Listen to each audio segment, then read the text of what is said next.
you start recording. It's been 4 seconds. All right, welcome back. Welcome back. Season 2, episode 2 of Nothing Moves Without Us, a Black culture podcast where we'll be discussing seasons 2 through 4 of The Parenthood, the 1995 television series, The Parenthood. What's up? What's up, Tati? How's it going? Hello. Good afternoon. How are you, Clifford? I'm good. What's up? How have these past 2 weeks been going for you? What's new in life? What's interesting? Past What's 2 weeks have intriguing? been What am I killing? I see your pretty. shirt. You're killing. What am I killing? You're killing me, Smalls. It's a throwback to Sandlot. You've seen Sandlot, right? Yeah. One of the best movies ever made. That's what my shirt says. You're killing me, Smalls. Um, what has been going on the last 2 weeks? It's been very dull for me personally, but I did watch X last night, which is this new horror movie starring Kid Cudi, Jenna Ortega, Mia Goth.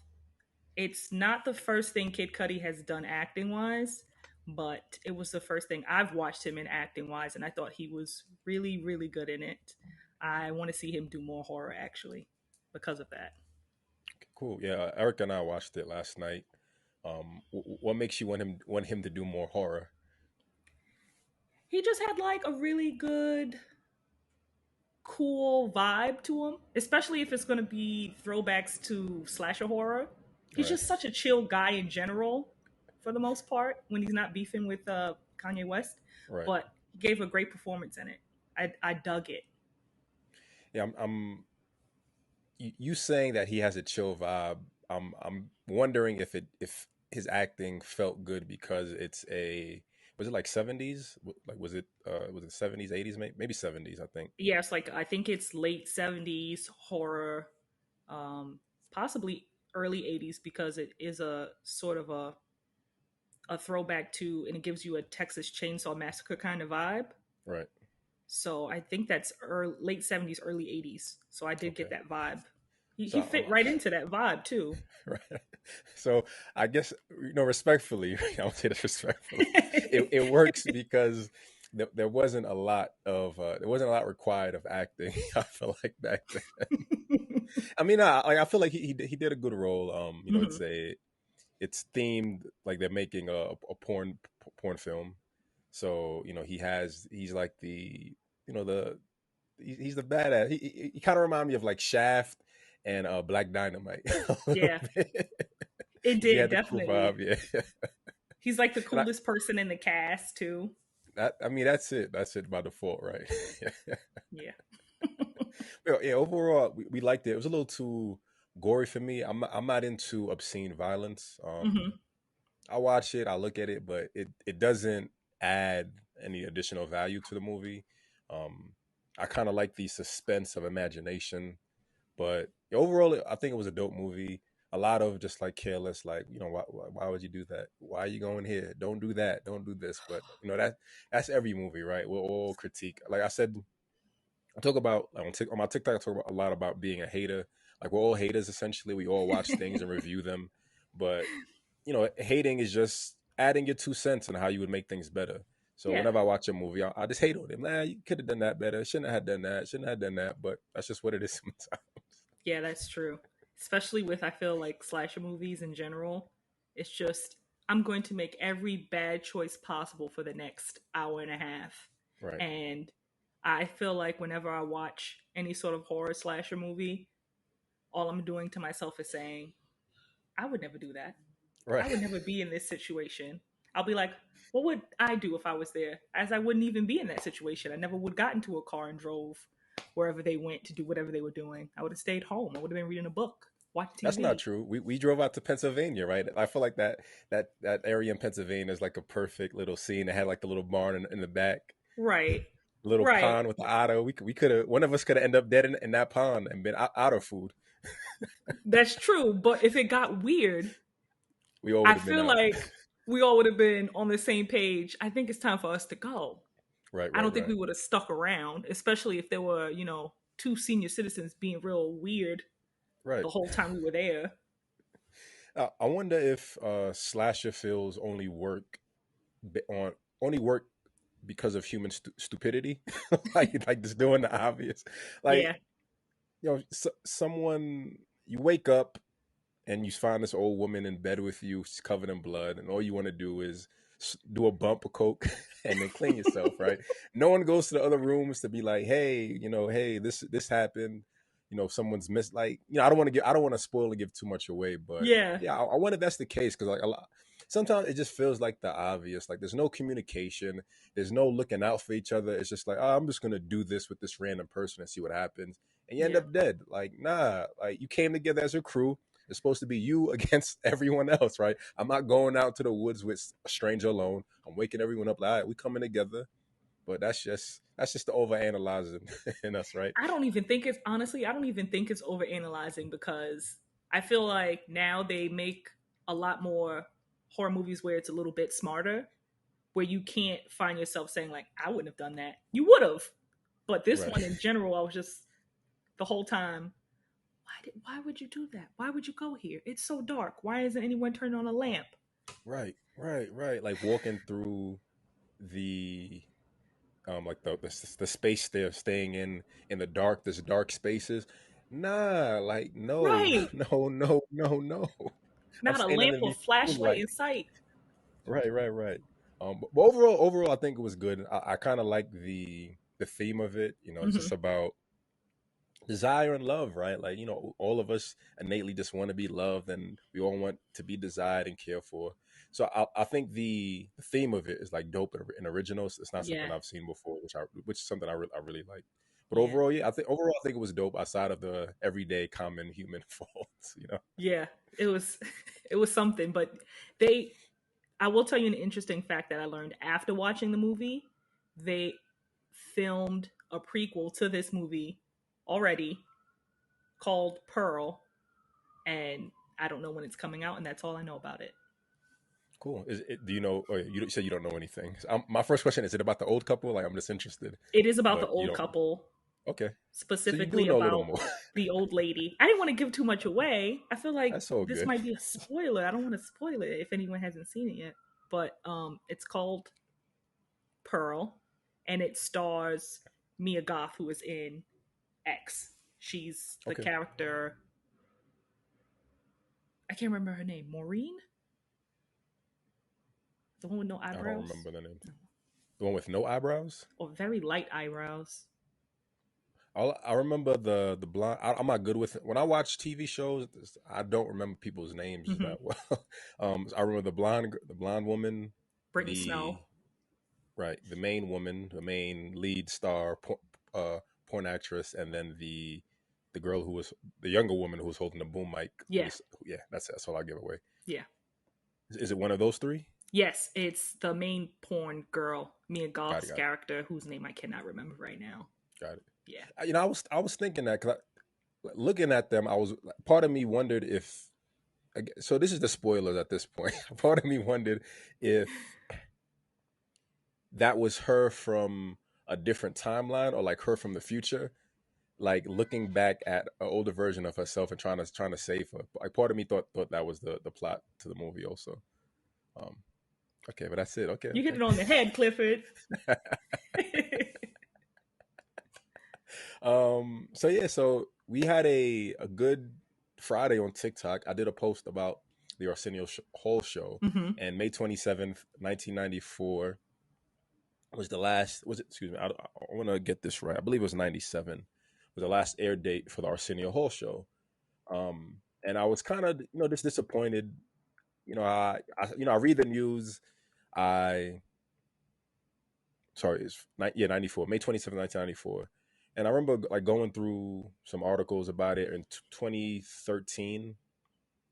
They rebooted the show, and I was excited because Arsenio Hall was the only black face on late night television. Yeah, for a while. Um, yeah, from 89 to 94, like he had a really really good run, and I was I always feel a way about I talk about the black experience a lot. That's like all my TikTok is right now. To talk about the black experience, Hmm.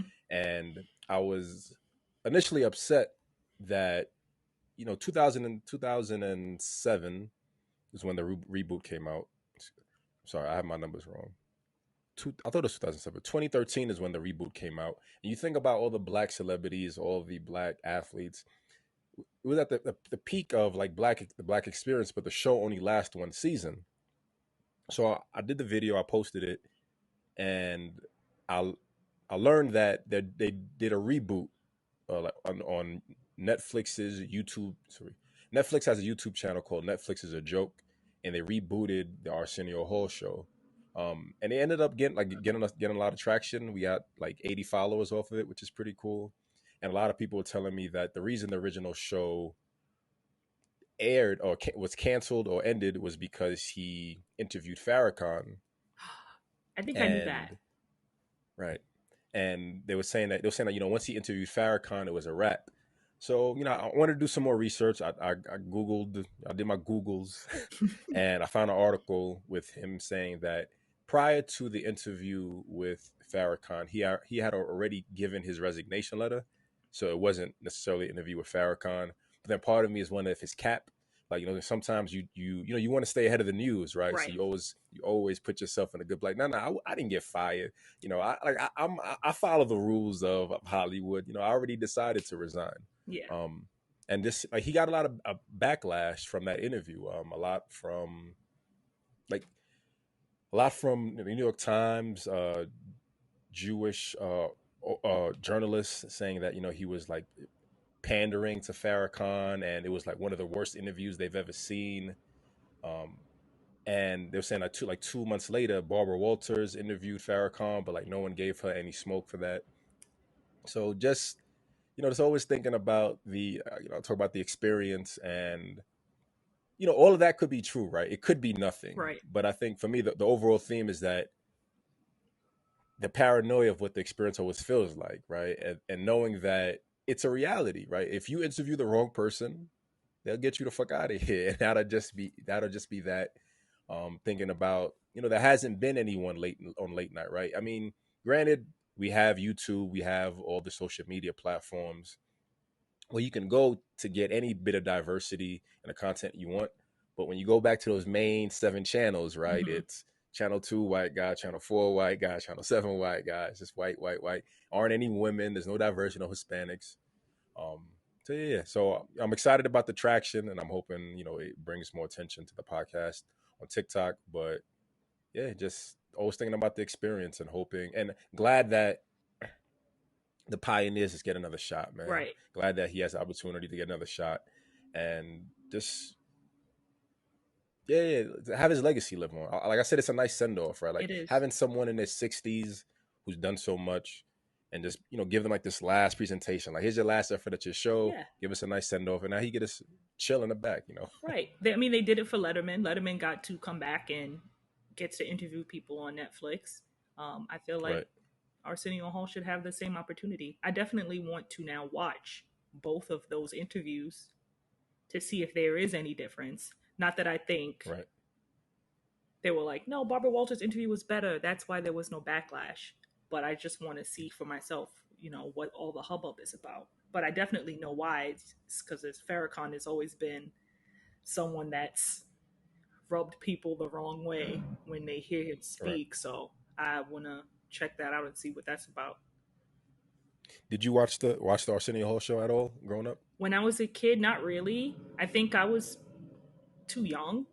Um, I do remember watching Keenan Ivory Wayans on when he had his late night show because I think that came a little bit Wait, after. what was that? Do you remember where that aired? I I don't can remember that. check. I But don't remember, but I okay, remember being like, "Oh, Wayans on TV at night. Get me in there." Because I love the Wayans, all of them. Keenan's my favorite. Keenan. Keenan, Keenan is he's the Money director. Talks and all of them. The bald head one. Yeah. Well, Damon's bald too, but True. Yeah. his show was on from 1997 to 1998. 1 year. What station did it air on? What channel? Um, let's see.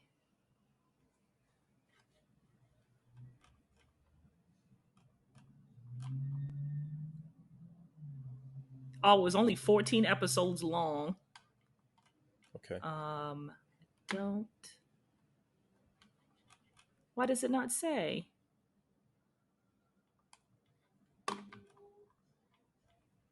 I'll pull it up real quick, or maybe I can see Keenan. Is it the Keenan Ivory Wayne show? Yeah,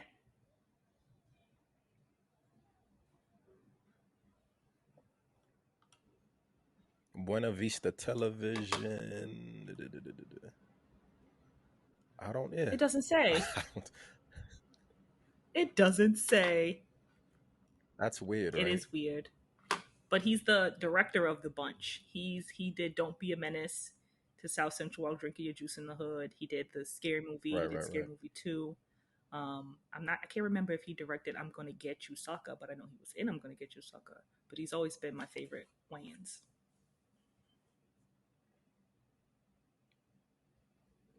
That's interesting. I'm gonna. Why? Well, no, no. No, it's interesting that they don't tell you where it's been streamed. Oh, That's what I okay. meant. Sorry. Yeah, yeah. I know Keenan. He's been doing the work in the Hmm. background. Open the monologue. List of late night television pro. That's all right. So anyway, I guess we can transition into parenthood, talking about family and black directing and all that. With Robert. Seasons 2 through 4 of the Parenthood. I just want to say, man, what this is probably one of the funniest shows I've watched in a long ass time, yo. Like me and Erica. Erica's been watching episodes with me Hmm. periodically. I can't think of episode where I didn't laugh multiple times. Faison Love, he needs an award for best supporting actor. Like this dude is yo hilarious, hilarious, hilarious, man. I loved watching this. I watched every episode of season 2 and 3, Hmm. and I didn't have enough time to finish all of season 4, so I did first few episodes, and I finished the last one right before this. What were your initial thoughts, like comparing season 1? Actually, no. What were your initial thoughts just watching going into season 2? Well, I knew season one was rough, and I knew season two it was going to get better because I've watched the show in the past. But season two has to be the funniest of the season so far for me. I Nicholas's tooth is coming in. Um, it's just He got a hairline. No, he didn't get the hairline he yet. I think he got the hairline he season gets the three. hairline season three. I think he does have the lineup. He has the little like swoopy thing there. Little part right, We got Michael with the braids, which is a choice. looking like Jada Pinkett. So confused if it was a choice of the show or Kenny Blank who plays Michael was like, this is my hair now, which was Right, right, right. strange. Cece's a little bit older. Zaria is still the same, but I feel like a little bit less combative. You still see how strong the relationship is between Robert and Jerry. Wendell is more in the picture, which is amazing. Right, So that's really good. He kind of gets more time to shine. And I think they really realized that from the first season that, oh man, Wendell is really, really funny. And he can get into right, shenanigans with anybody. It doesn't matter who it is. It could be Michael, it could be right, Nicholas, it right, could be right. Robert, anybody who's willing to just be in some nonsense. He's like, I'm there. But that was great. But we do see some people exit, which it's not really a loss, I don't think. What do you think about the exit of Mrs. Wilcox, which is Wendell's mother, and the best friend, Derek, is also gone? Do you miss them, Um, Clifford? I don't miss Derek because I feel like he was alright. He was alright. I like that they brought him Hmm. back, and there's an episode. Um, with Robert's birthday. Let me see. Papa was a Yeah, Rolling Stone. Episode 20, season 2. Papa was a Rolling Stone. They brought him. I think that's dope, right? Like we see him in season 1, and he's identified as one of Robert's best friend. They take him out of season 2, but when Robert has a birthday party, he's there too, which I thought was dope. He didn't have any lines or anything, but I thought that was yeah. dope. I like Mrs. Wilcox. I like having old people in shows, man, because they offer they offer they just offer that balance, right? Like older people. I like older people who are funny. They offer that love that sometimes the parents kind of miss Hmm. out on. And I wonder if, like, since innately the parents, we talked about. And I asked you the question about whether the education or the offers more affluence. And I feel like having parents who are well grounded already, you don't really need grandparents who offer that because the parents already do Right. it right. It's not like there's no scenes where mom and dad are unfair and the grandparents have to console Yeah. you. It's already there. So I understand not needing Hmm. her, and her just being like comical relief isn't really. I feel like wouldn't be the best use for Right. her. Especially because Wendell, Wendell and Nicholas specifically are such scene stealers. Whenever they're saying anything, I'm Yeah, just kind of taken aback at how ridiculous they are. They're so ridiculous, but it's so entertaining. Um, yeah. no, Sorry. no, go ahead. I was gonna say, just comparing like season one to Hmm. season two. In the last episode we talked about season one just kind of felt dry. It had some funny moments, but there were too many characters on screen Yeah. that time, so it didn't really mesh well. And I don't know. Like I'm thinking back to like maybe it feels biased at times because the formula still kind of feels the same, right? Like you have these characters, they're doing their jokes, they do the daydream sequence, but I think it's just the production value increase. Like the dreams, yo, they had Wendell in like a yellow banana suit. They had him in a mint green suit. Those daydreams just elevated so much within the next few Yeah. seasons. I feel like they got a bit longer towards Hmm. season three. No, towards season four. I feel like they got a bit longer. But there's just so much rich comedy in them. I love the end credit scenes where you see them just genuinely interacting and having fun with Yeah. each other, which I feel is like, which I feel like is missing. You don't really get that that community feel in television shows anymore, right? It's just a 3 minute intro. Here's the show intro. Here's the scene and end credits, and it's done. But seeing them just interact with each other just naturally and having fun, I think it just adds on to like watching the next episode and like you feel like there's this real natural Yeah, chemistry there definitely. and you love it and you kind of They definitely have a lot of chemistry. I was just thinking about the intro to the show. They changed it a little bit since everybody sort of aged up, but they still won't give Nicholas that cookie. father knows Oh, best, right? every Father time I knows see him reach best. for that cookie, I'm saying to myself, maybe this is the time they'll give it to him. No, Tatiana, they are not going to give Nicholas the cookie. That's not going to happen.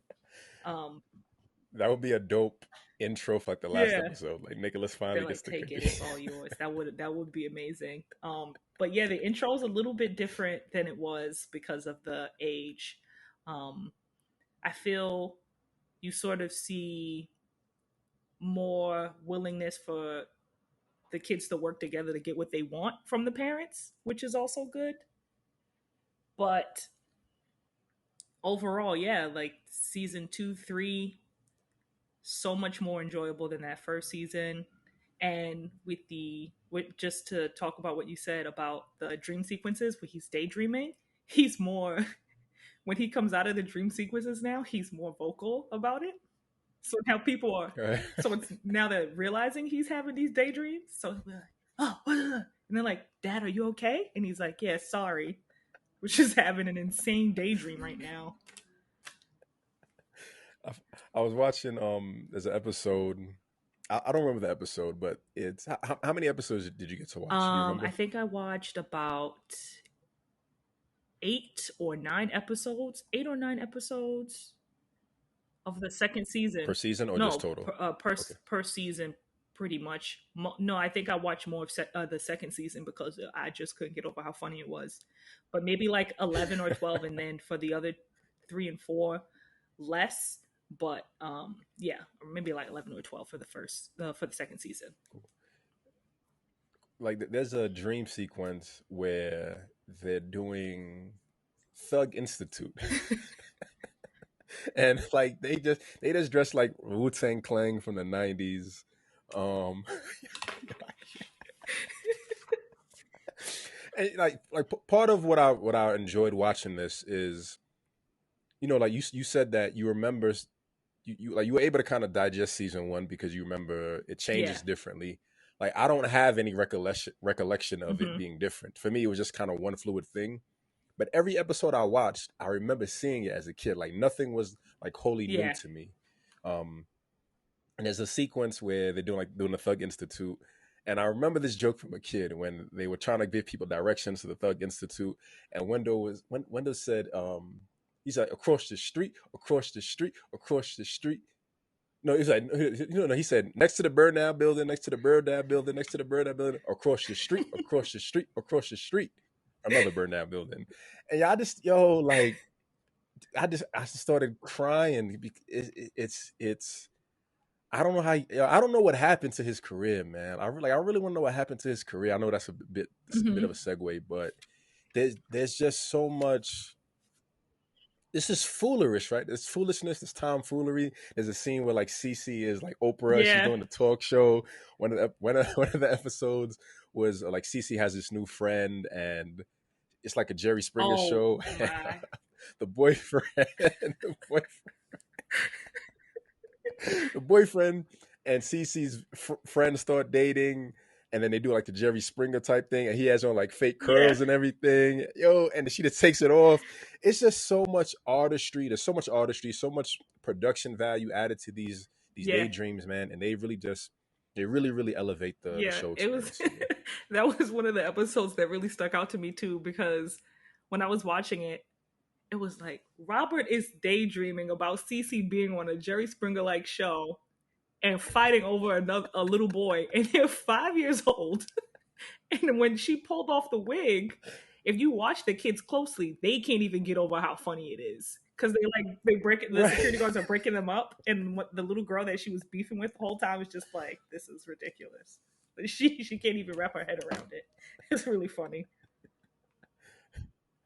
Uh, so let's transition into character development. Are there any initial characters you want to talk about that really made it for you? I know you talked about Wendell and Nicholas.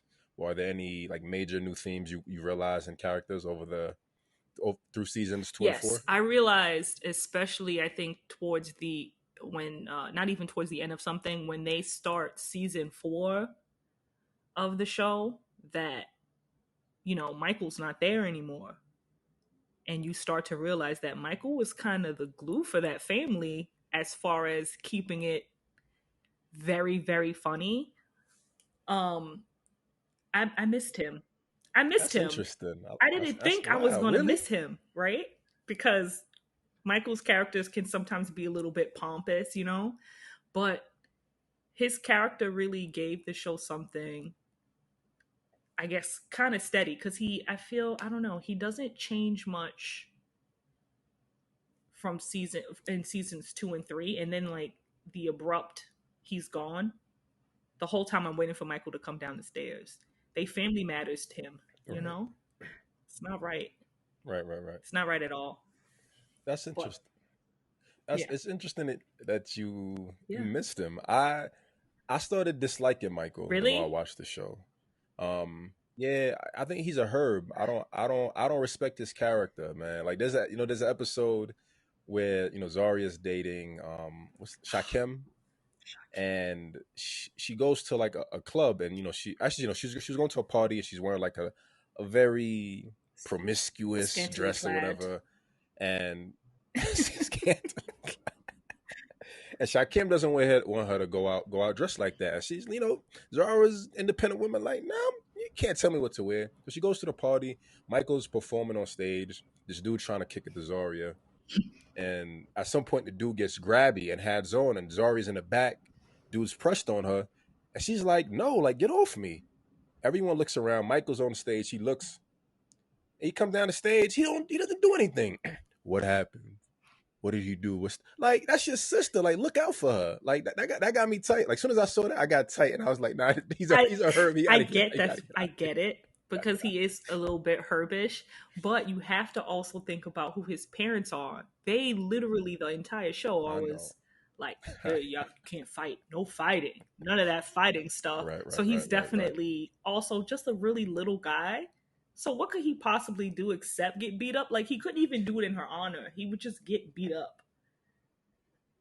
Right, but getting beat up is still showing that you bout it and you care. Like, right, your sisters, and maybe this is I don't know. I know Hmm. everyone's different, but I think at the end of the day, like sometimes you take the L, right, but you still show people that you're there for them. you're there, your sister's there. Y'all both could have Right. stomped him out. You have your team on the stage. I could have stomped him out. But I get that's not the message. And I like sometimes I Yeah. take it too personal. But for me, it's about Yeah. the representation of like it's being someone who's Right. down for your family. Because like he talks. I feel like Michael talks a good game. Like we talked Hmm. about in the first season, how he's the sneaky one, right? Like they're all on Zarya worrying about her. Zarya was like honest and upright, and he was the one who was clever and sneaky and all of that. So like show that now, right? Like ask. I don't know. I'm harboring. I'll be You harboring you got some beef with sometimes. Michael. Yeah, No, I yeah, definitely yeah. get it. And like, I oh, think yeah, he I think it's just he just can't fight, and it's never been a thing that we've known Michael for. We've known Michael for trying to talk to girls and not being very successful at it, and for his music career, which is right, something that is a little bit all over the place those seasons 2 and 3, because right, for instance, in season 2 episode 1, I think it's season 2 episode 1, let me just look. Yeah, Robert in the Hood, when he tries to talk about he needs to keep it real for his music, and he wants to go to Harlem and show like he's like this bad dude and all that stuff. And then right, right, he's right. not. And then you realize down the line it's not even the kind of music that he was trying to do. So it was it's like what was all this for, Michael? You're so ridiculous. But Right, right, right, right.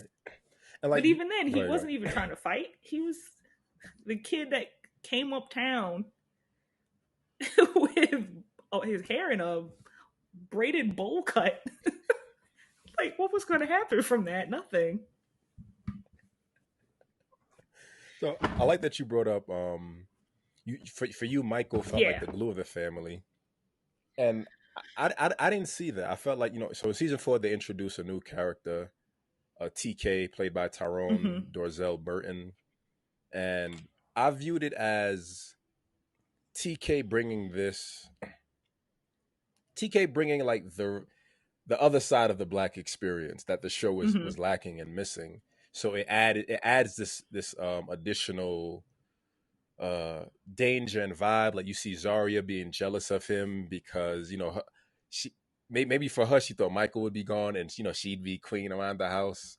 TK is just a stranger who moves into the home, and the parents, so they're rough on him So initially, rough. but then they lighten up and he's getting, yeah, yeah. And he shows that he's educated. He shows that even though he's from the hood, he called himself a thug, that he's still like down to Right. elevate himself. So I feel like TK just kind of switched the dynamic. I wasn't looking at it from the Michael perspective, but Yeah. I do kind of get that, right? Like Michael being the Hmm. oldest male brother, he should be setting the tone to kind of balance out everyone. So yeah, I get Yeah. that. I Totally get that. think there was a lot.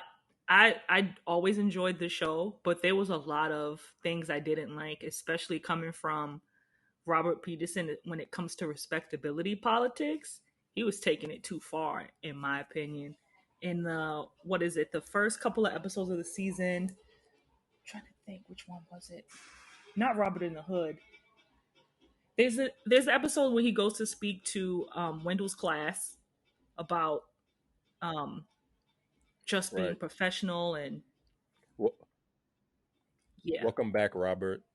Season 2, yeah. episode So 21. he's trying Yeah. to relate to the kids and let them know like I'm from where you're from, so you should trust me. But then gets so caught up in the respectability politics of it all. It's almost like you have to understand you can't really be yourself to accomplish things. And I can see where he's coming from because in order to navigate the world we live in now and even then, there's a certain game you have to play to do that. But they were like pushing it so hard, And even when it came to one of the kids, what was his name? Short Fuse, who ends up being I love the names. I love the names. Ice milk, short fuse. It's like whatever. Right? They just make compound names out of any two yeah, words, they right? pretty That just much makes do. sense. But you see when he wants to date Zarya, even though Robert was defending him beforehand, like he's a good kid, he's this, he's that, and then he wants to go out with Zarya, um, and Jerry's like, no, mm-mm, not gonna happen, and not even giving this guy a chance, which is so crazy to me because of how Robert came up, which is like, you know, he always talks Right. about how he's from the hood and everything, but wasn't willing to really, not him, but Jerry wasn't really willing to give him a chance until she, you know, got to know him and saw that he was about changing his life and he didn't want to be involved with like menaces to society. But Right. Right. Right. No pun intended, Keenan Ivory. yeah, but short fuse, what a name. But yeah, I think they got too stuck on a little bit on respectability politics. And when they add TK, I feel like they kind of loosen up the reins about that because they're learning from him in a way. But yeah, they Right. had some biases against people from the hood, which was did make a lot of sense to me. I feel like that's Mm-hmm. part of the black experience, though. When we like the new phrase I've learned is called the bourgeoisie. Excuse me, bourge, Mm-hmm. bourgeoisie black, like the black who have elevated, who Right. consider themselves the middle class. You know, you know the old phrase pull yourself up by your bat pull Right. yourself up by your bootstraps, right? You came from the hood. I came from the hood. I made it. I elevated. I triumphed despite it all. Why can't you do it? So I feel like there's an air of arrogance and snotty nose when it comes to people who fit the dynamic Yeah. of the Peterson family. Like I didn't even. I feel like in the first episode we might have said they lived in Harlem, but like I just it just clicked. Or I just heard that they live on Yeah. like West 72nd Street, so they live in like this nice, Yeah. rich, affluent neighborhood. So I get it, right? Like you spent your life in that environment. You don't want your kids to be a part of it, so you want to navigate as far away from it as possible.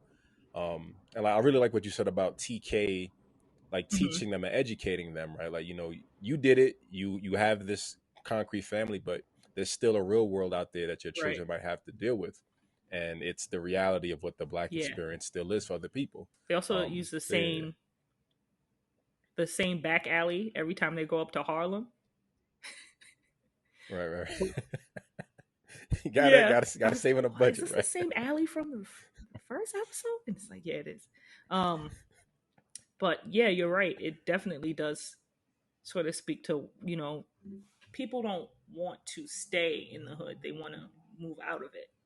Um, so I think that does make sense when you put it that way. I always felt like though, you know, that's I think that's one thing I probably wanted more from the Robert Peterson character, especially since he knows so much about, you know, he's from Harlem, but he doesn't live in Harlem now. You know, he's upper middle class, probably middle class because his wife is studying to be a lawyer. He's a professor, so you want him to still kind of not give up on the hood, but he kind of in a way Right, does, but it's for the almost for his family. You know, he wants them to be better. right, right, I right. did want to ask you though, who was your favorite character added to these season, at least seasons 2 and 3, that not while not being like main characters but recurring characters, who did you love? I'm gonna be biased on this, and I'm gonna go back to my childhood crush, which was Teresa. Teresa, really? I I was jonesing over Teresa as a kid, yo. Like for What? real, I really liked her as a kid because she was singing. She had a nice, bright Mm-hmm. personality. Yeah, yeah. I was feeling her when I was a little kid. That's funny because I did not like Teresa at first. I love our duality, right? Like Yeah. who I like, you don't fuck with. Who you like, I'm like, I don't really fuck with Michael like that. Nah. It was I think it was because um It's interesting. Like you like Michael. I don't like Teresa. I yeah, like Teresa. You yeah. don't like Michael. And You like and then they Michael. Go got ahead, sorry. together. Then they got together. But I think it was the singing thing really threw me for a loop because it was a lot of the it was not good to me, the singing. But I get that. As a kid, it sounded good, yeah, but now I'm like, it ain't, no, it ain't the there. audience was going crazy, and I was like, "Am I? Can I not hear? Like, what's going on?" Um, but Teresa, what's your favorite character? My favorite character was Shot Kim. I thought Shot Okay, Kim was great because he came in and he really kind of, I feel, gave Robert and Jerry a run for their money because right. he came in and he's like militant pro black guy. But I think my favorite interaction with him, um, between my favorite interaction was when, I think, what episode is it? I think it's called Labor Days.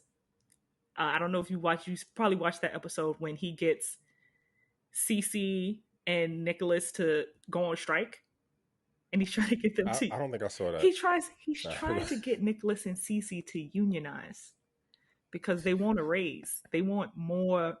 Um, they want more allowance, Allowance, and right? they're like, you know what? We're like, we want more allowance, and they're like, no, you can't have any more. And so Shakim is like, listen, guys, if you guys want more money, you're gonna have to go on strike. And they're like, you know what, Shakim, you're right. And they go on strike and they stop cleaning and they end up getting like an extra 50 cents, but they also got more chores. So, Yeah, that's how it is, right? That's the balance of it yeah. all. But I Um, really liked Shakim. I thought Shakim was great because um, it kind of gives you different kinds of black people because, you know, there's, right. told you, middle class, and then you have like the hood TK, and then you have this super militant, pro black, got accepted to Morehouse guy. And I thought he was great because he was also such a Debbie Downer, and I feel like I'm like that a lot of the Right. time where I'm like, hey, did you guys hear about the bad news? And he was doing that too, and I love that. He was just letting them know. That's what keeps you militant, right? Yeah, Always focus on the bad yeah, news. I get it. I get it. exactly. So earlier, we talked about Wendell, Hmm. man. And again, yeah, I just want to reiterate, like I was while like really watching Wendell just perform, man, watching his artistry unfold, and I was thinking about what other supporting actors were there back in the day that or even as close to the energy that Wendell provided, right? Like Tommy and Cole, nowhere. I was thinking about the Wayans brothers, Marlon and Sean Wayans, not even Hmm. close. Um, like Wendell Faison Love was really just in a class of his own. I love his character development. I really, really love his character development. It's all jokes at the end of the day. There's like this mild level of airheadedness to Hmm. him, but he's always like hustling. Like I was, I was making a kind of this joke. There's an episode where they do a flashback. It's it's Robert as Slick Rick and Wendell as Biggie Small. Please, notorious PhD and scholarship Rick.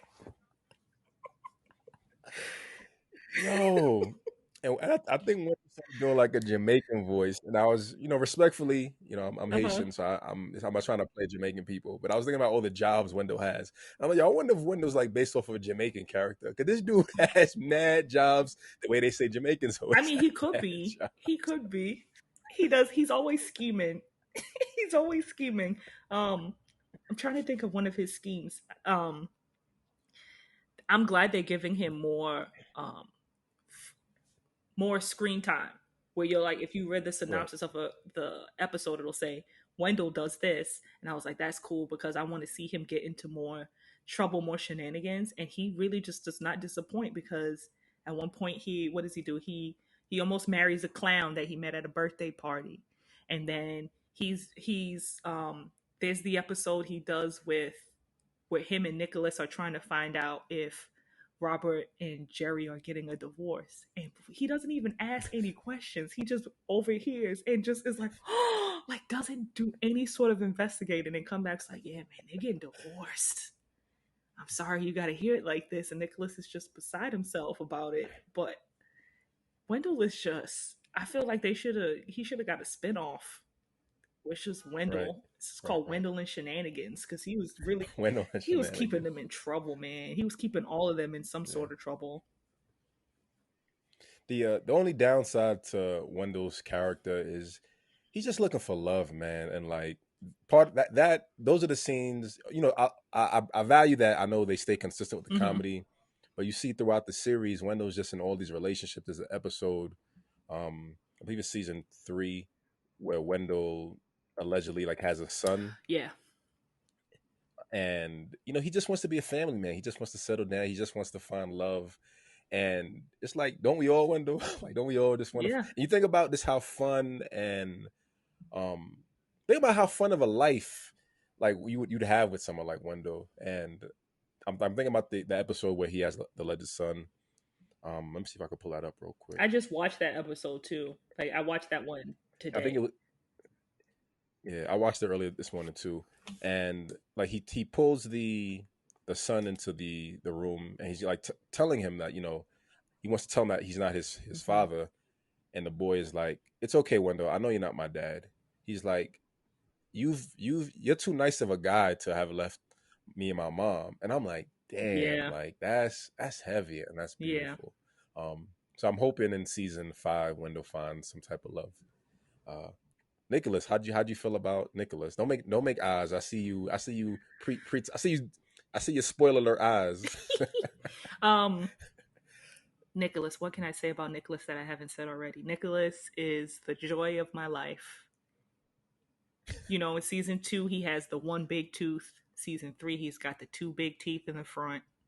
But I feel like we talk a lot about Michael and Zaria getting into a lot of trouble, but Cece and Nicholas, man, these two stay in trouble. And I'm thinking about the episode. I think it's the first episode of the second season where he, maybe it's the second episode of the second season. It's the second season where he kisses a little girl without permission, Right, and right, right, right. the teacher is like very upfront, like this is sexual harassment, you know. And at first they don't get it. His parents don't get it, and then they tell him like you can't do stuff like that. Unique consent, Yeah. right? They was talking about consent in Yeah, it's 1996. I like you like that. can't do that. It's not appropriate. And Nicholas is just kind of like, oh my gosh, I don't want to be seen like this. I'm so sorry. And Right, that's right, right, Kyla Pratt on that episode too, which is also funny because right, right. she is in everything too. When she was a kid, there was so many guest stars on the show, but you know, you see at the end like they make amends, and Nicholas does walk away learning a lesson. Also, um, who is it? Marcus T. Polk is in this episode too, which is Miles from Moesha, but Right. he's always getting him into a little bit of trouble that episode. I kind of wish that he would have been able to stay on for more than just this one, or maybe I think one or two episodes that he was on. They end up bringing in a new kid named Arnie, who is the little white baby from Pet Cemetery. But I feel like season 2, Nicholas learns a lot about um, blackness. He learns a lot about consent. He learns some magic tricks too. On top of that, he can do no wrong in my eyes. He stays in trouble, but he can do no wrong. Everything he does is perfect. He's the cutest little. He's the cutest little boy on the planet. Like he just is. So this quick reference, that episode is "Kiss is Yeah. Just a Kiss," season 2, Hmm. episode 2. And one thing I really liked about I liked about that episode was that the teacher came home to the parents to Yeah. talk to them. And I was thinking about how often that used to be a theme in TV shows. Like when there was an issue, the teacher would just come home and talk to your parents. I remember being a kid, and I got in trouble about for something, and I remember hearing the doorbell ring, the buzzer in my building ring, and I thought it was my teacher coming to my house to speak to my mom. But I feel like that's like the old community aspect of how it Hmm. used to be, right? Instead of just writing people up, sending people off, like teachers actually Yeah. making the time, teachers having time. I mean, part of it is teachers having time to go to a student's home and talk to them, talk to their parents, which I know isn't a reality Hmm. anymore. I love Nicholas's growth over the seasons. Over the seasons, yeah. He he has like a little bit of Wendell in him Definitely. because like he's funny, he's charismatic, he's charming, but he has this pride and self-respect and awareness and humility. Like you said, like in this kiss is just a kiss, right? He's like, I did what? Like I didn't mean to do that. Like just this, air naivety, but also just owning whatever his Yeah. faults are. Um, I forget what episode, episode 3. Don't take my wife, please. He started a little business when he started selling the baby teeth. Yo, yeah, He was yo, selling a lot of those he teeth. started a little business side hustle. Yeah, he's had a little side hustle. He's selling baby teeth from the family album. There's an episode. Let me pull it up real quick. Season 4, episode 1, 2, episode 3, No Soul on Ice, where Nicholas is playing Oh hockey. Right, yeah. it's a black kid playing hockey. Something we don't really see. We haven't really seen. I mean, it exists now very rarely, but we see Nicholas playing hockey, practicing for the team. He's an all-star player, but he doesn't get picked for the team. All the white kids get picked, none of the black kids get picked. And his parents are telling him, or they spell it out. He's like, "Oh, that coach sounds R-A." No, Wendell, of course, does it first. When it's like, he sounds RACIST. They keep spelling it out. Cece's like, "What's a racist?" Because Cece's a smart little kid Yeah. who knows and understands everything. Um, and it ends up being that the coach says, you should stick with basketball or something Mm-hmm. like that. And his parents are like, we're gonna go talk to the coach and the principal. And he's like, nah, I got it. So he goes up to him, goes up to the white hockey coach, and he just puts him in his place. And he's like, you know what? I'm going to the principal's office, and I'll join the team when there's a new coach. And seeing this, I'm not sure how old he was at the time, but seeing this young kid just having the confidence, his parents are hiding in the bushes to see what happens. Like Yeah. it's dope and it's empowering. And I was thinking of like Blackish, but I'll get into that in a Mm-hmm. different segment. Um, yeah, like Nicholas. I think Nicholas is an important representation for like this being a fun, being a Yeah. kid, right? Being a kid, but owning up to your Definitely. He responsibilities. slips up sometimes, but even when you think about the episode where he joins the Diablos briefly because he was getting bullied. I can't, yo. Whenever Nicholas is a thug, it cracks me up, man. It He had cracks on the me up. sunglasses and the When he says "nigga" the first time, sorry, go ahead. Yeah, yeah. when he says that when he says nigga please and his Please. parents pop up from behind the counter, he's like, what are you doing here? Like he knew he wasn't supposed to be saying that in the house. And he still said it. He took a chance to just be as hard as he could in that moment. But the Oh way they were looking man. at him, like he was like, oh. But the episode, yeah, when he joins the Diablos because he's like, I can't keep having these people steal my quarters. And then against his parents' wishes almost, he's like, I'm still gonna join up, and then realizes, yo, they want you to bully Arnie, your best friend. And he's like, no, I Right. can't do this. I just can't. And so he just doesn't. And he quits the gang life. I couldn't even believe how casual he was about telling his parents he joined a gang when they caught him. They're like, Nicholas, what are you doing? He said, I joined a gang. And I'm like, I would never tell my parents that. This when Nicholas young and naive. So earlier in the first episode, I said that I didn't like Cece. I felt like she was Mm-hmm. too sassy, and I Mm-hmm. take that back. She's just a kid, man. She's just a sweet kid. She's funny. She's charming, and she just knows it. Yeah. She's a know it all. So I wanted to retract that statement because I felt I saw her in a new light, and like I really appreciate Yeah. her character a lot more. What did you see for Cece's growth over the past seasons? Her getting a The boyfriend, boyfriend thing is so funny like to me, but it's so innocent. I like that Cece she gets in her own kind of trouble too. But I also like that how close right, her and Nicholas are, where that they just get into shenanigans together, and she doesn't let anybody play her because Nicholas will try and play her all day, and she's like, "You're not gonna play me." Like when they find the right, $50, right, right, and then he tries to go back and get it, and she's like, "What are you doing? That's our money." And he's like, "All right, you right, you right." right. But she won't let herself get played at all. So mostly, I feel like her growth is you're just watching a 3-year-old become like 4 and 5. So she's taking everything in, and she's kind of like, all right, this is how things work. This is how things work here. This is how things work there. So she definitely is. She's super cute. She doesn't. She's not as cute as Nicholas, but she's still so cute. Um, I think she's a really good little sister. She's like the balance of annoying and adorable, so you can't really stay that mad at her. Um, but Right. yeah, she's really good. I've noticed changes. I feel like with Jerry's character, especially in season 4. Well, actually, her and Robert. Um, they seem a little bit more strict. I think it's Right. almost like, without the, I don't know, without Michael there, they really just got more strict. I guess maybe it's because TK's in the picture. But what do you think about He's a what? What'd you say? he's a Yeah, they bad think influence. yeah, He's a bad they're like influence. And this existing, like he didn't do anything. He just exists and he's a bad not even influence. he is sort of a bad influence. I get it, but you just have to teach your kids to not be so impressionable.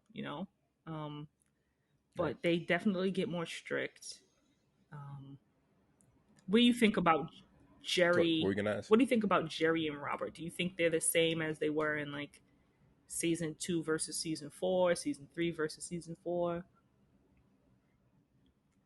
See, I mean, I definitely agree that in season 4 they became a bit Mm-hmm. stricter, but also, I think in toward the end, let me just pull this up real quick. Jerry Yeah. graduates from law school finally. And that's season 3. I don't have the exact number because these numbers are weird. Yeah. The second to last episode called Mother-in-Law. She just has this tense relationship with her mother because her mother wants her to be Mm-hmm. a stay-at-home mom. She thinks she's too busy doing other things and she can't take care of Right. her family.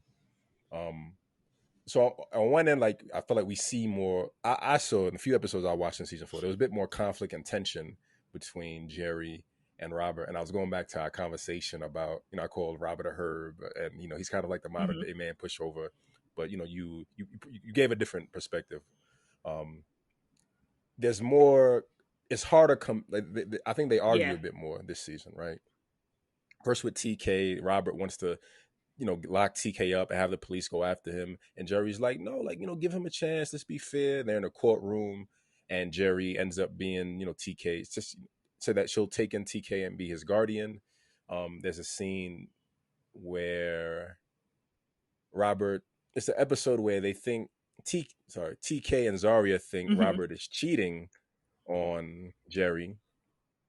And in the beginning of the episode, it's just Robert wanting to spend more time with his wife. He's like, you're never home, you're never around. And she's like, I told you this is how it's going to be. So you see them arguing, bickering. And the end result is that Right. they reconcile. So I think TK's addition, Jerry graduating, Michael not being there, it's like this whole transformation of their lives, right? Like their lives are Right. being retransformed. So there's some unsettling that is just going to Right. cause realistic friction. Um, and I think it works. I mean, it always works, right? Yeah. Because they always find a way. And I think, like in most TV shows, the guy apologizes, the husband apologizes, and buys the gift, and everything ends up Everything's okay. fine now. I Everything's fine. I don't know. I think yeah, Jerry graduating from college and and graduating from law school and finally studying law made her like less likely to put up with nonsense because now she's thinking about her career.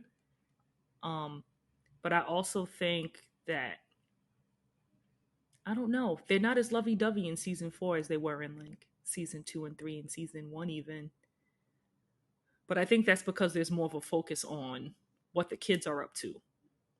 Um, I do like that in seasons 2, 3, and 4 they add more family members, even if they're just briefly involved. Um, you find out Robert Right. has an older brother named Paris that kind of stays in trouble. He sees his father for the first time after not seeing him since he was 8 years old. You meet Jerry's mother, meet Jerry's sister. So I think that was pretty cool to just have these characters come in and you kind of see the dynamic of why, especially Robert, why he is the way he is. Um, Right. but it was also kind of weird too because with Robert, let's say for instance with Paris, he didn't trust his brother at all. but he was so willing to give everybody else second chances, but not him. And I think it's, well, it wasn't, probably wasn't even Right. a second chance, but I guess he was so used to being burned. But he did not extend that same grace to his brother, which was very interesting. But I think that, you know, if Robert Peterson was a real character, that's probably how it went down. He expects so much from his family Right. that he's let down immensely when they don't live up to his standards. Whereas, you know, he's so willing to help Short Fuse. And even in season 4, when he's so willing to help TK and those kids from the class that Wendell was teaching, he's like, I'm going to teach you guys because I want you to be better. But when it was his brother, he was like, you get on my nerves. And I mean, he was right to feel that way, but Yeah. I just wish he would have cut him a little bit more slack. But I get it. Um, Yeah, I was thinking like while watching that episode and thinking about the episode with his father that Robert's whole life mm-hmm, is filled with betrayal. You know, his father left and had another family, which I want to talk about in the next segment. And his brother, his big mm-hmm, brother, just letting him down. And I was thinking of, I forgot what you said in the last episode that we recorded. But I finally yeah, understood him a lot more. Like after understanding the betrayal and feeling betrayed by family, it's like, on one end you're just looking for love, you're right. looking for stability. um you do take letdowns and people not honoring their word a lot heavier because it's been your whole life experience. So he's trying to mold and Mm-hmm, create this perfect family. And I'm just thinking about this now, like maybe the fantasies are what like really helped him get through, because I don't so far from what I've watched, I don't remember there ever being like a backstory. Excuse me. And I don't know if in season 4 or 5 they get into like why he daydreams, but I feel like that was his escape from just the yeah. traumas and the loneliness, right? Just imagining things being Mm-hmm. different and happier. So since you brought up, since you brought up like his brother and father, we want to want to transition into what were your standout moments, like a few 2 or 3 Oh, let me standout get my episodes for you. list. Let me get Let my me get my list. I'm list. ready. She ready. I had a lot of notes. Like I just kept writing. I just Yeah, kept writing. It's hard to pick one of few things. definitely. So many things stood out because there were so many guest stars on these 2, 3 seasons 2, 3, and 4. Usher, Bianca Lawson was on the show. Megan Good was on the show. The Brat was on the show. Kim Whitley, Bugs Right. Bunny, Bugs Bunny was on the show. Tyrese, Lamont Bentley. Yeah, I yeah, will yeah. say one that stuck out to me. I have to go to season 4, the last episode of season 4. Maybe you should start Mm. earlier than that. Yeah, I'll No, start with whatever season you four. want. So Don't with you season free four, to the flow last with it. episode, you find them celebrating TK's birthday, um, which he didn't expect. He says he didn't expect, but he really did because he wrote it all over their calendars, and he was really pumped about that. Um, Yeah. but TK has made so much progress from episode 1 to the end of the show, and then you see this complete backtrack because he just can't let it go that while visiting his old neighborhood, he's robbed by people that used to be his friends. And one of those people is Tyrese. So I understand why he would be upset. Were they his friends? I thought they introduced it as the two of them fighting. What's that kid name? Like he's like a I can't gangster in remember his every name. And movie. I, this I is so forget his funny too name. because, Uh, okay, I, because I'll while I I'll put was it up while you watching the talk. Go episode, ahead. I'm like, Sorry. it's that guy. He's always bothering somebody. And then I ran to go tell Rob, I'm like, the guy's in it, the guy from Snowfall. And he was like, I don't know what you're talking about. But it looks like they were at least familiar with each other. And then obviously Right, sees that right. he's doing better for himself because he has people that care about him and he's like hanging out with Nicholas and they rob him and then he feels he can't believe this has happened to him and then he tries to go back and get Nicholas's watch because Nicholas's watch means a lot to him because it's a gift from his grandfather and he gets jumped. They beat him up pretty bad. So then he goes back home and Nicholas sees him and he's like, what is going on? Like, what happened? And he's like, mind your business, go to your room. I'm going to take care of this my way. I'm tired of taking care of things the way you guys say to take care of things. And he ends up getting a gun and going back to retrieve his stuff, and then you get left with this cliffhanger because these guys have guns too.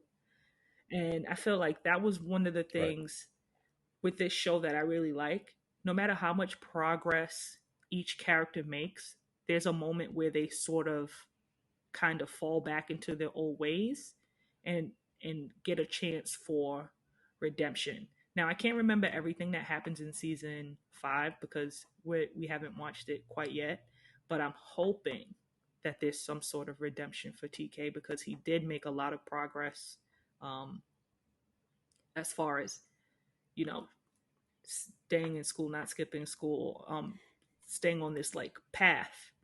So that was definitely one of the episodes where I was just like, damn, I hope this cliffhanger is not too crazy. Um, but I guess we'll see. Um, what did you think about that episode? So real quick, that was Yeah, DeAndre from Tales Bonds. from the Hood. Yeah. I, right, right, right. It was. I mean, I kind of agree with your points that it felt like a. I mean, I get it. I Yeah, mean, that's pretty much it. I get it.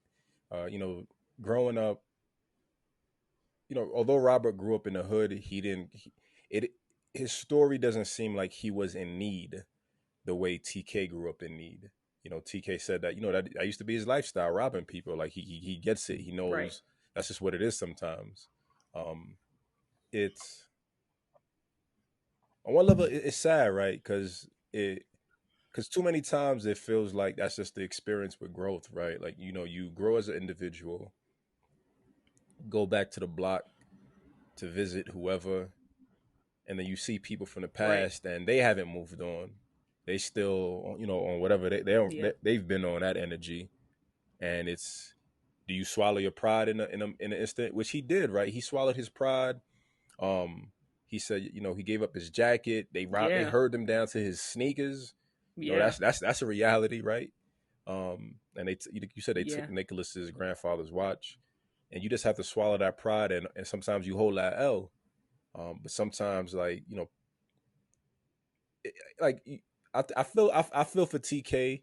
It was really the seeing Nicholas hurt yeah. that, That's like, that's what definitely really was. bothered him, right? Yeah, Like he wanted to do right by Nicholas, because I feel like when he came back, it wasn't about the right, jacket or sneakers. He's like, "Yo, give up the watch." Like, "Yo, stop playing with me. Give up the watch." Um, yeah, I mean, there's like a million other things, like my mind is going to, like, in scenarios like that. Like, when you rob someone, you don't turn your back on them. You always right, make sure, whatever. Um, but yeah, I feel like it was mostly for Nicholas, which I think is dope. And I right. think for shows like this, there's always redemption, right? It's Yeah. every episode is a new thing. So that it's part one. It's called what was the episode? Excuse me, Hmm. Hood Sweet Hood Part One, and then Part Two is Season 5, Episode One. Then they'll end it, and then we'll just move Yeah. on to regular Maybe. shenanigans. Maybe. That's not a spoiler. I really don't know what happens. Any Yeah. other? Okay, cool, cool. Any other Another standout stand up. I'm trying to episodes? pick one from each season. But like we said, it's the critic. The critic, which is episode 1, season 3, where Nicholas says the N word. And that's literally my note. Because when I know it's supposed to be taken like super, super. Wait, no, is it that the episode? That's not that episode.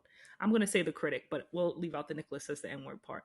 The critic episode where Robert and Wendell have their own public access television show, and they review the movie by, I can't remember the guy's name.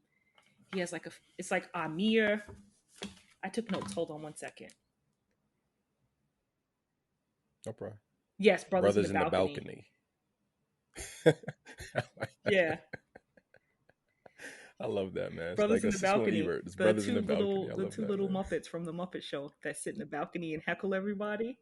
Right, right, They right. hated the movie. What did they say? They're like, we give it all love and then no love. So they gave this guy's movie no love Right, right, because right. they're saying that it was just playing up on like stereotypes and everything.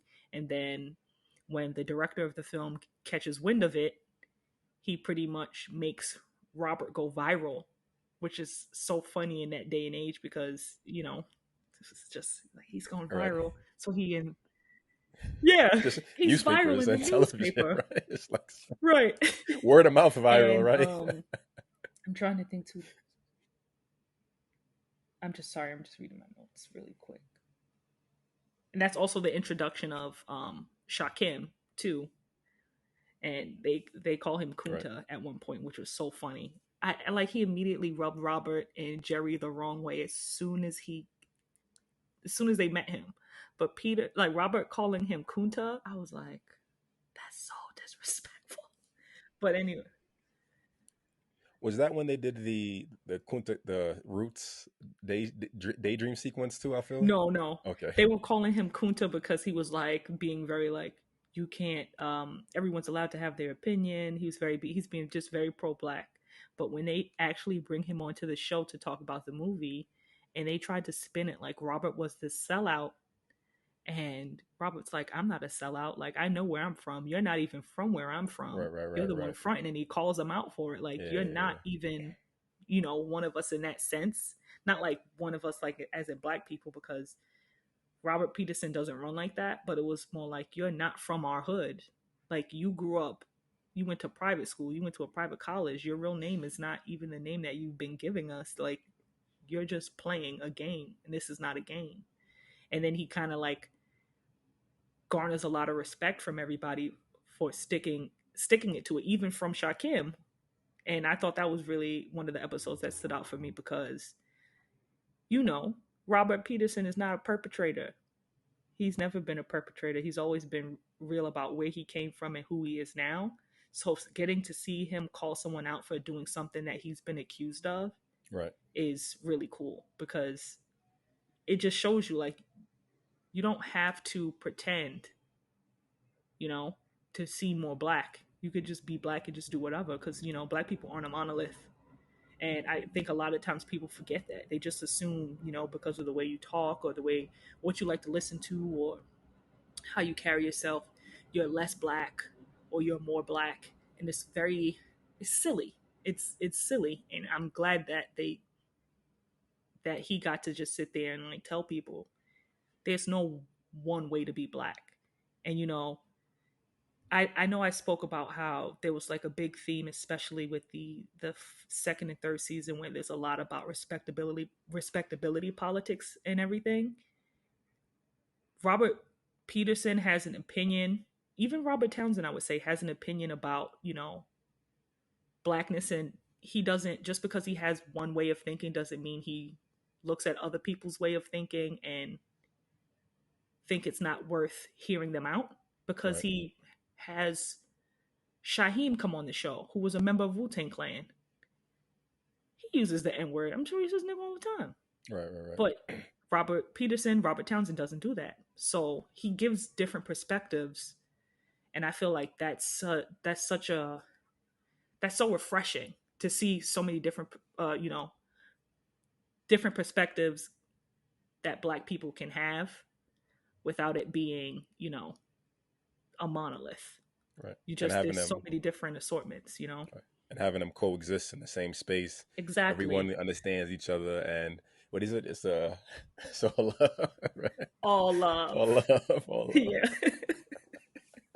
But yeah, that episode definitely because it really did show you because in like even moving forward from that episode when you get to see Shaheem, who is Sky, who's a rapper in Michael's band, he's this is one different black person who does this stuff. And then there's um Shakim, who is a pro militant guy. He's like not pro militant, he's militant, pro black, very pro black. And then you have Robert Peterson, who is also pro black, but he's not like militant about it. Right. So it's definitely like a lot of great perspectives. Even when you look at Michael's not like these other guys. He wears a bowl cut, and that doesn't make him any less black. And then you have Wendell, who's like this goofy guy, and that doesn't make him any less black. They're all Right. just black people living their lives, and not having to live under these stereotypes. Right. Right. Right. Right. They're just being themselves. So I think that's really cool. Um, what other episode? I took. You're right. I took so many notes. I took so many That's all notes. good. So many. I'm trying to see. Um, Let's do two each, and then we'll mhm. transition into Okay. overall themes. Okay. Okay. So, what were Um, two episodes for you that you felt stood out? I'm gonna go with Papa was a Rolling Stone, Mm-hmm. and that's when they throw Robert a surprise birthday party, and he's like, I don't like this. I don't Yeah. like this. I'm out." And I relate to that. I don't like surprises either. Well, I'm growing to be more accepting. In the Mm-hmm. past, I told people I don't like surprises. Just tell me what it is. I want to be in control of information. Right. Um, and it's we finally learn Robert's part of Robert's backstory. Right, his father left him and his family for another family while he was a child, and for me, I really enjoy it because I need the emotional heavy stuff sometimes, right? I need the emotional Mm-hmm. stuff to like really break apart the comical relief of what the show is, Mm-hmm. but also having the emotional heavy content and throwing in the comical relief kind of takes away from it. Right. Um, Robert having the courage to see his father, like I think that's powerful. I think I talked about in the last episode. And I've talked about this previously before. Like my biological father died when I was young, and a milestone moment for me was like going to his graveyard and go seeing his tombstone for the first time. So Mm-hmm. I understand the connection and the power that has in just confronting. It's dope to have the ability to have the conversation, but however you do it, having that, have, owning that moment and finally finding the courage within yourself just to like confront it, I think is dope. Right. And one thing I don't know if my brain just kind of made this up, but when he goes to visit his father, right? It's who's that old comedian? I forget his name. Um, With the red if you hair, know, right? yeah. He's like a well known black comedian, and I talked about this before. Like I love seeing old black people working and still part of the process. I love it. I think it's Yeah. dope. So Was he in Harlem Nights? I think he was. I think he was. Yeah. I feel like he was in like all the '80s movies, right? It was just few of us back in the day. Yeah, he Um, probably was, but that's what I love about Robert Townsend too, because he definitely makes sure that he includes Red Fox, I every think. It wasn't Red Fox. It wasn't Red That's Fox. not Red Fox. I know Red Fox, but it wasn't Red Fox. He Um, just looks like Red Fox. He doesn't even look like yeah, Red Fox. Excuse me, please. Whoever's watching this, don't get mad at me for don't that get mad. terrible mistake I just made. So when he goes to visit his father, Mm-hmm. another man opens the door, and this like it didn't click with me, and I'm wondering if so other guy he lives with Robert. It's Ronaldo Ray. There he is, Mm-hmm. Ronaldo Ray. There he is. And he lives with Robert's dad, who is Slim, played by David McKnight. And I'm wondering if Robert's father is gay because Oh. he's older. He lives in a wheelchair, right? He's in a wheelchair. He's older. Mm-hmm. He's in a wheelchair, and it's just two older men living together. Mm-hmm. And he's like, "Buddy, go make me, go make us a sandwich." He's telling him what to do, telling him how to cook for him and stuff like that. And I'm just thinking about that dynamic, and I'm wondering if that might be like a little sub theme because they say he left them for another family. They never get into details, I didn't and know. I'm sorry. I know, Did he go ahead. leave them for another family? I I feel like thought that's he what they just said. left. I thought they said he left for another family. He left and he has another family. But if that's wrong, then Mm-hmm. I'm wrong. But I don't know. I just made that connection just because um it seems familiar. Like growing up in the hood, like as a child, you see like older men living together, and you don't think anything of it. But as you get older, you like, oh yeah, like they were together. Like it's They like was that's they were together. it's Yeah. just what it was. Yeah. So I think number one, if that's what it is, I think that's dope. Just because like representation, Yeah. and it shows progressiveness, and it ties into what you said about Mm-hmm. Robert Townsend showing all these different layers and facets of the black experience, Right. and it all always being love. Yeah, I and Yeah. No, go ahead. I'm sorry. I was going to transition to my next one, so go ahead. I was gonna say, I didn't even think of that. I was just like, oh, they're probably really poor. I love the duality. I love that. I love that. That is probably really poor. I love that. I think you're right. It's possible they were probably just they were gay, but I Is that weird? It's Sorry, not. No, it's not weird. okay. I mean, like just saying it. I know we're in a weird language culture, so Yeah, sometimes like it's saying that it feels like is that the correct way to say it? we should ask him. We should be like, dear Robert we should Townsend, ask. We should ask. because I did try and see if he's like active on social media. He hasn't used his. I don't think he uses Instagram a lot, but we should ask him. But that I'm does gonna make a invite lot him of to the sense. YouTube. We should. Hey, we got a quick question for you. Were they gay? Um, but yeah, that was a great episode. That was a really, really, really great episode because it, especially seeing that they were both kind of keeping track of one another, but neither one of them had made the steps to reach out. You know, Right. he was reading Robert's books. Um, Yeah, read all the news clippings. Like he kept up to date with them yeah, all the time, which is beautiful. yeah, but it was just like a lot of shame because he was supposed to go grab a cake and come back and he didn't. And I thought it was because he didn't he hadn't worked for 6 months, Right. so he didn't have anything, and he felt like such a burden to his family and like good for nothing. um and it's not an excuse at all, but you know living with that for who knows how long, 30 plus years, he just became this old mean man. And Right. watching him towards the end of that episode sort of like melt when he gets called grandpa for the first time, I was Right. like, yo, this is mad sweet. This is mad sweet. But they never bring him back, which I think is one of the downsides to it, right? Definitely. Which which is kind of like tying into every episode is just its own little world, Yeah. right? You don't you we have these important heartfelt moments that Hmm. like really shape and redefine the show, but we talked about with Derek, they bring him back. So maybe they bring Robert's dad back in episode 5, or like even a mention like, hey, I'm gonna go hang out with my dad, or me Yeah. and Nicholas are gonna go see my dad. Like having something like that would be dope. Yeah. But I guess it just doesn't fit in with TV. Right. My Especially with like second, sitcoms. right. Got to keep it moving and funny, right? Yeah. Second episode that really stood out to me, it has to go to Nicholas, man. This kid, man. I'm Ote, you're Ote. It's season 2, episode 18, Hmm. where they're doing is it African American figure, and Nicholas chooses buckwheat. And they're like no, like he represented a blackface, this buffoonery, Hmm. and he had a negative representation of the black experience. Hmm. And we talked about Nicholas just having this pride. Sometimes he's naive because he's just a kid, but he has like this really, really great heart, which, like I said, I kind of compare Wendell and Nicholas. So everyone's just kind of worried and panic. And Nicholas comes out on stage and he look like buckwheat, and all the parents are like judging Jerry and Robert, like, how could you let your kid do this? And they're like, shh.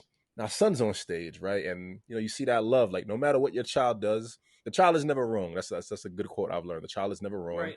Let's let them be children, and they'll learn from the experience.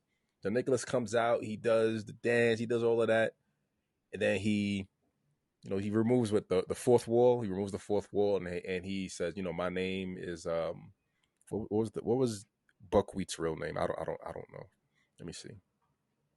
But he's like, my name is the actor that played Buckwheat, Hmm. and I was used to depict black people a negative stereotype. And he just puts everyone on game and tells people what it is. And again, it goes back to what you introduced what we've been saying.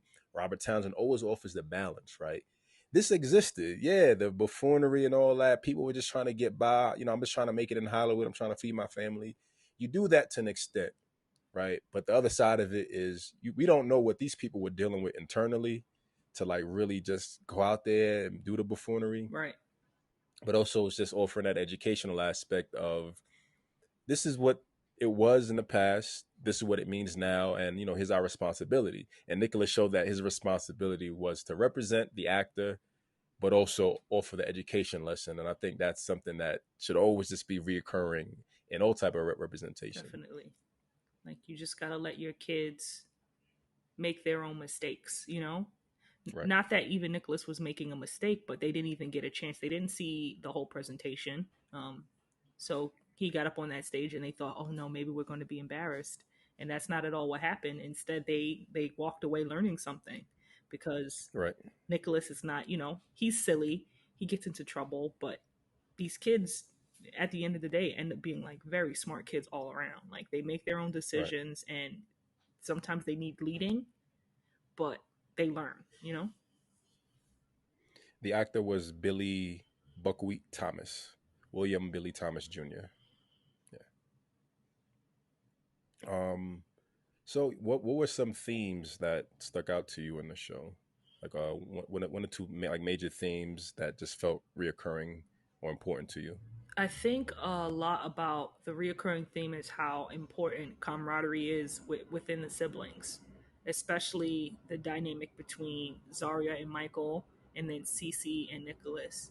There's an episode where Zarya is dating like this music exec's son, who is the Black Power Ranger, and he kind of like feels comfortable enough disrespecting Michael to Zarya because Zarya is constantly coming at him crazy. But Right, right, right. Zarya deads it immediately. She's like, "You're not going to talk about my brother. That's my brother." And then she talks about all the good things about Michael. And she didn't have to do any of that. She could have just told him, don't talk about my brother. But his her like she loves her brother, and that's why. And I feel even when they're beefing, they always kind of stick together. So that was definitely a theme. Even with Nicholas and Cece, they get in trouble. They turn on them. They turn on each other sometimes, but they stick together. Um, Right, that right. was definitely one of the themes I saw there. And I think another big theme that comes with this show, just in its entirety, is forgiveness. Um, they work really hard, especially Robert, at forgiving um, his family, his brother. I feel his father, just being able to move forward and kind of understand all aspects of why people make the decisions they do. And forgiveness doesn't mean that you forgot about it, or you know that you're giving somebody a pass, but it's mostly for yourself when you forgive people. You know, um, I think that's a really important theme on this show as well. It's just forgiving people and moving on. I do kind of wish Right. that they would bring these characters that he has forgiven back, so you can kind of see where it leads from there. Um, so you kind of get the full experience, even like you said with Wendell forgiving Don Lewis's character for saying like, "Oh yeah, I have a baby. It's your baby." He forgave her for that, and he still walked away without being like a jerk. You know what I mean? Because I Right. feel another man in that situation would, go crazy. And instead, Right. he Right. understood where she was coming from, and he moved on. Same thing when Michael was dating a girl that had a baby and then realized, she wants to do what's best for her kid, even if that means Michael's not in the picture. He had to kind of understand where she was coming from and move on. So definitely, I feel like forgiveness is a big and important theme on this show. That sometimes people make the best decisions for themselves, and while it can be selfish, um, understanding them kind of takes away the bite of the betrayal.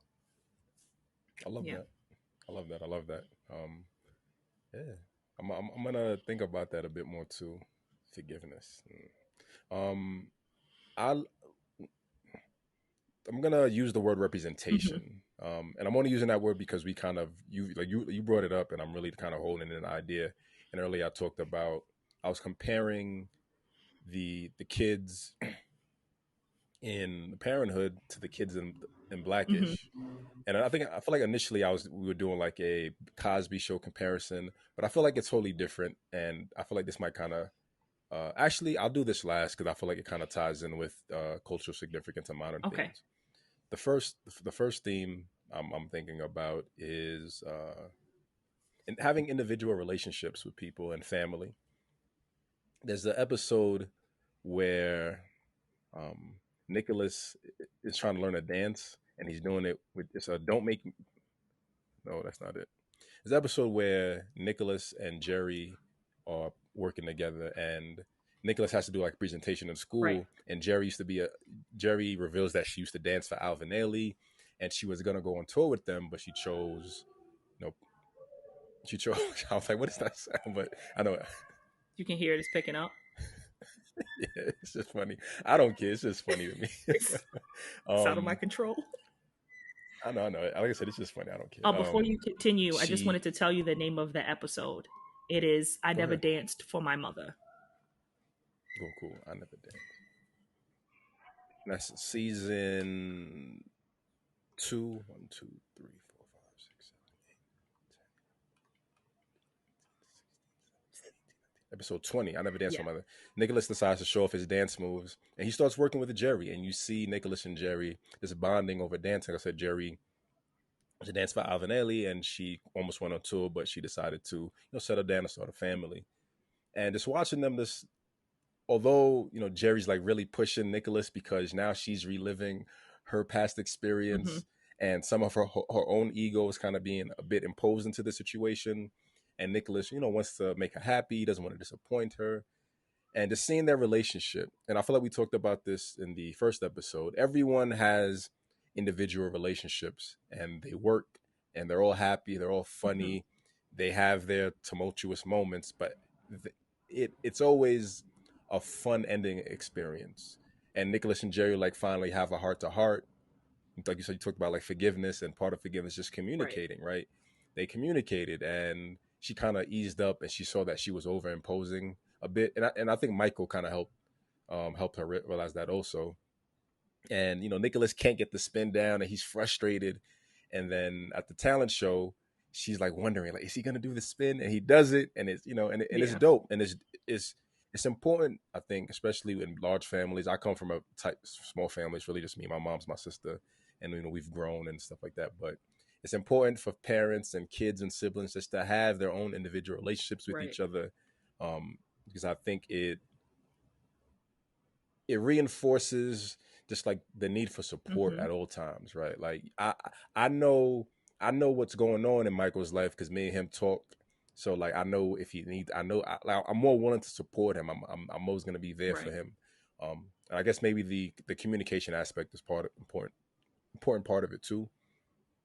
The second part of going back to representation is so I was comparing the Blackish family to the kids on Parenthood, and I was thinking about the two boys. There's a Andre Jr. in Blackish, and then there's Jack Johnson in Blackish, and like they're dopes. Like they're written as just incompetent kids, right? Like Jack is like young. He's a young kid, but they're just treated like they're just like morons and they can't figure it out. And Junior is just like dumb, and that's just who he is, and it's fine. And I think about Parenthood, right? These kids are allowed to have this air of innocence, right? Like I feel like Nicholas could easily be Jack, Mm-hmm. but for Nicholas they add on this human element that I feel Jack doesn't get, and the representation for me is like showing kids that there is not there's growth and there's like this self awareness that needs to be found and revealed within themselves if they don't innately like fit in with the Right. family, right? In Blackish, they just kind of accept that these are just the way the kids are, and this is it. And they get made fun of, they get teased, they get taken advantage of by other members of the Mm-hmm. family. There's like this, yeah. It's a nasty aura and bickering. I feel like in modern television, and you don't see that in Yeah. Parenthood. It's love, like you say. It's love. It's Wakanda. It's All love, love. right? Maybe there's love. There's love. Yeah. Is love, and I think that's important. That's important for children who watch the show. Because, like I said, I watched the show as a kid, and I related to different. Sometimes I thought I was Michael. Sometimes I thought I was Nicholas because they were young, and I saw Mm-hmm. myself in them. When I watch Blackish, I don't want to see myself. I wouldn't want to see myself in Junior or Jack because they just get treated poorly and taken Right. advantage of. Um, and that kind of ties in with the next part, the Black experience and cultural significance. The I think what's missing in modern day television, and granted, I know there are infinite shows out there. Like there's a show for everything and everyone. But I think going back to the core 2, 4, 5, like we talked about, Arsenio Mm-hmm. Hall show representation for late night show. Those core channels are really still what it is. That's what the main majority of America watches. So I think they have the greatest influence on whoever's Right. watching it. And I think not having I think what the parenthood offers, like everything we talked about, representation, community, communication, personal relationships, forgiveness, all of that, I feel like is lacking from a lot of modern television. It just feels like very surface, very surface. It doesn't. They don't offer the Mm-hmm. diversity. Like I know we're doing Martin later in the season, and Erica and I watched Martin I think Mm-hmm. 2 years ago, seeing all these faces coming through, right? And now I watched Blackish like the first 3 4 seasons, and when I watched it, they had guest people come in, but it didn't have that same. It didn't feel the same. I think that's what it just didn't Yeah. feel the same. It sounds like you really connected with this show after the first season when you got to really like Yeah, get to know the characters and you watch them kind of develop into their own. They really do give each character their own voice, their own like personality, their own attitudes that kind of stick with them throughout the show while still maintaining that the realness that you got initially. So I definitely yeah, understand what you're saying. I feel like that's why I picked Parenthood because I picked the Parenthood because I feel like it's such a slept on show, and it was such a slept on show because of uh, Robert Townsend's um, corniness, you know, to right, really encompass it, like his corniness, which I think is I don't know, it's just sweet and it's smart and it's sensitive, Not everything has to be, over the top comedy and like whatever. It can be this nice family show where you get to see the different dynamics that exist while still being funny, while still being informative, while still being educational, and still showing you, like you said, the representation. Black people, again, are not a monolith. And it's nice to see that all on one show. Yeah. right. Yeah. I had a word to add on, but I forgot it. But yeah, yeah. And anything else to kind of close out? Um, I would just say if you haven't watched The Parenthood, then you should be watching The Parenthood. It's on HBO Max. It's on YouTube. It's definitely worth the watch. Kenny Blank, wherever you are, I love you. I miss you. I love you. I miss you. Yeah. Um. So yeah, we're doing our first for us, but also, excuse me, first for the podcast, YouTube Live. I'm just gonna pull up the potential date right now. Okay. Come on, come on. All right, it's supposed to be next week Thursday, so June 9th, and we'll post links to our social media. Yeah, you have anything else you want to say before we close out? Um, I'm just really glad that you enjoyed the show. I'm so happy that you enjoyed the show because I really wanted you to. I was like, man, I hope Yeah. Clifford likes this. I don't think there's been a show that I haven't watched that I was like, this ain't really it. I feel like that for the first season. I feel like that for the first season of Parenthood. I feel like that for the first season of A Different World. Hmm. But also, I think at times, like during the first season, since it doesn't draw me in initially, I'm a bit passive in watching. Hmm. So that's something I need to be mindful of moving forward. Yeah, But yeah, definitely. like 2 3 episodes in, I'm like, yo, this show is fire. Like I said, I watched every episode of season 2, season 3. Even though I didn't finish season 4 for this, Hmm. I'm gonna watch that and then watch season 5. And Yeah. the YouTube Live will really be focused on closing out the series, season 5, but also any additional points and perspectives that we've had. We're hoping that listeners, if you do listen, if you have watched The Parenthood, if you remember it, please join so we can have a full discussion on everything we've talked about, and anything else that you want to talk about. That's all I got. Thanks for rocking out with us. Peace. Bye.